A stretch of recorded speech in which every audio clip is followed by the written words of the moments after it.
Nigeria is about to have the most important elections in our history. The results will affect not only our country, but the entire region of West Africa and in turn the rest of the world. Because you know that our resources are fueling a lot of people. But I just found out something crazy about the origins of Nigeria that shocked the hell out of me. Nigeria was never meant to be a country. It was something else entirely. In this video, I'm going to tell you exactly what I discovered. Oh, and I want to acknowledge Burna Boy for bringing my attention to this in his song Another Story on his album African Giant. Thank you for inspiring this video. And all of you, let Burna Boy know he got to me and now I'm sharing this information with you. The creation of Nigeria was never about democracy, never about Christianity. It was all about money, business, and profit. None of it for us. Pay attention. The area now known as Nigeria was called the Slave Coast up to 1870. This was the point at which the British had stopped slave trading and moved on to palm oil as their primary commodity out of Nigeria. One of the main suppliers of palm oil was the Benin Kingdom, and you have to watch my video of one of the greatest African kings most of you have never heard of, Oba of Oranwen.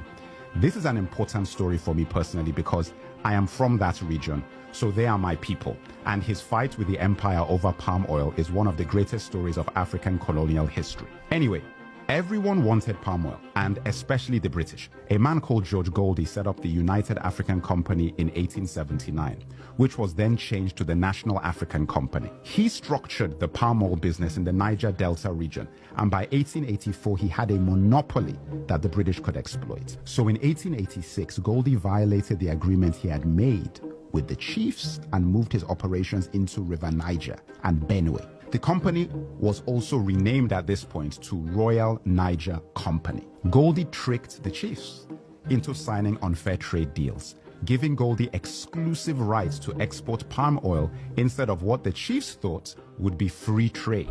These contracts were written in English, a language we didn't understand, and based on laws that were not our own. Now guys, this is similar to something I learned when I was in university about the deals done with the Native Americans in what is now known as the United States of America. Very similar thing where deals were done in contracts in English with laws that had nothing to do with the Native Americans. There was a meeting called the Berlin Conference in 1884 to 1885, set up by Germany's first chancellor, Otto von Bismarck.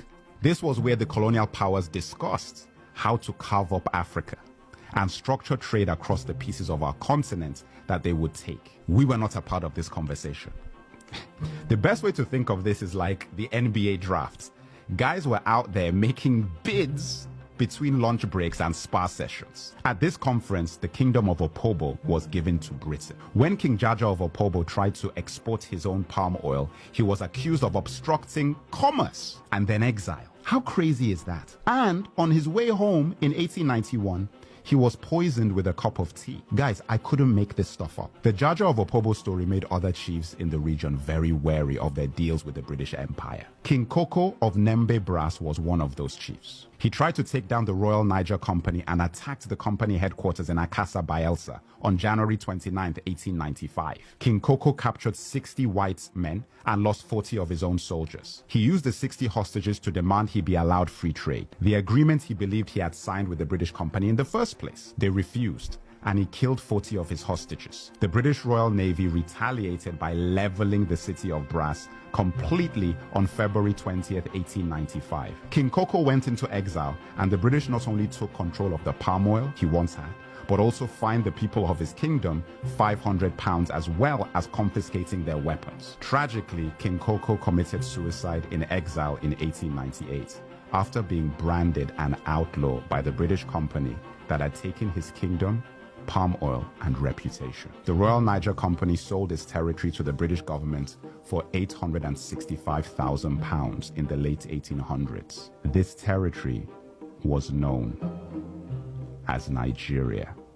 In 1914, the Southern Protectorate and Northern Protectorate was combined by Lord Lugard, and like that, the Royal Niger Company was rebranded as a country, which would gain independence on October 1st, 1960.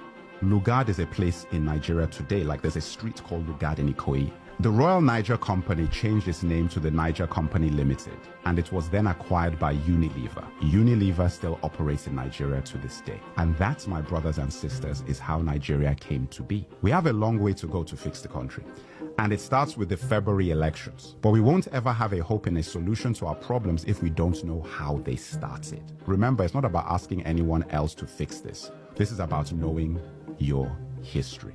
Nigeria was never a country we created. It was a company designed by colonizers for profits. And a lot of the infrastructure put in place for that siphoning of resources out of our land are still very much in place today. Crude oil simply replaced palm oil, and soon lithium may replace crude oil. I feel angry not just for what happened to my ancestors, but the fact that I wasn't taught about this in school in Nigeria, and that our children are not being taught about these things now. Every Nigerian going to the polls should know everything about who we are and what we're up against and the creation of Nigeria. I would like to take this moment to thank all my followers and subscribers, all my supporters and the community we are building around knowledge and truth.